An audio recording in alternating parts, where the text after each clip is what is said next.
నా పేరు కొమ్మూరి రవిచంద్ర. నేను ఈరోజు ప్రత్యేకించి క్రైస్తవ సంక్షేమం గురించి మాట్లాడదలుచుకున్నాను. ఈ రాష్ట్రంలో 2014వ సంవత్సరం నుంచి 2019వ సంవత్సరం వరకు అధికారంలో ఉన్నటువంటి నారా చంద్రబాబు నాయుడు నాయకత్వంలోని తెలుగుదేశం పార్టీ క్రైస్తవ మైనార్టీల కోసం అనేకమైనటువంటి సంక్షేమ కార్యక్రమాలని అమలు చేసింది. ముఖ్యంగా క్రైస్తవులకి పవిత్రమైనటువంటి జెరూసలేం వెళ్ళడానికి అనేకమైనటువంటి రాయితీలనిచ్చి క్రైస్తవ సోదరీమణులు ఎక్కువగా జెరూసలేం వెళ్లి తమ పవిత్రమైనటువంటి ఆ స్థలాన్ని సందర్శించుకునే అవకాశాన్ని చంద్రబాబు నాయుడు గారు కల్పించడం జరిగింది. అదే విధంగా రాష్ట్రంలో ఉన్నటువంటి అనేకమైనటువంటి క్రైస్తవ సంఘాలకు శ్మశాన వాటికలు లేని సమయంలో నారా చంద్రబాబు నాయుడు గారి నాయకత్వంలో మరి శ్మశాన వాటికల్ని క్రైస్తవులకు అందించి వారిని ఆదుకోవడం జరిగింది. క్రైస్తవ సోదరులందరికీ కూడా నేను చేసేటువంటి ఏకైక విజ్ఞప్తి, మరలా మనం తెలుగుదేశం పార్టీని, నారా చంద్రబాబు నాయుడు గారి నాయకత్వంలోని తెలుగుదేశం పార్టీని అధికారంలోకి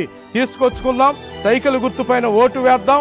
మరలా దామచర్ల జనార్దన్ రావు గారిని ఇక్కడ ఒంగోలు అసెంబ్లీ నియోజకవర్గానికి శాసనసభ్యుడిగా మరి ఎన్నుకుందాం. మన అభివృద్ధికి మనమే బాటలు వేసుకుందాం అని చెప్పి మీ అందరినీ మరి ఒకసారి విజ్ఞప్తి చేస్తూ, క్రైస్తవ సోదరులారా, మీరందరూ కూడా రాబోయే 13వ తేదీ జరగనున్నటువంటి ఎన్నికలలో ఖచ్చితంగా సైకిల్ గుర్తు మీద ఓటు వేసి దామచర్ల జనార్దన్ రావు గారిని, అదేవిధంగా ఎంపీగా మాగుంట శ్రీనివాసరెడ్డి గారిని అత్యధిక మెజార్టీతో గెలిపించుకోవాలని, మన అభివృద్ధికి, మన బిడ్డల భవిష్యత్తుకి మనమే బాటలు వేసుకోవాలని మీ అందరికీ విజ్ఞప్తి చేస్తున్నాను.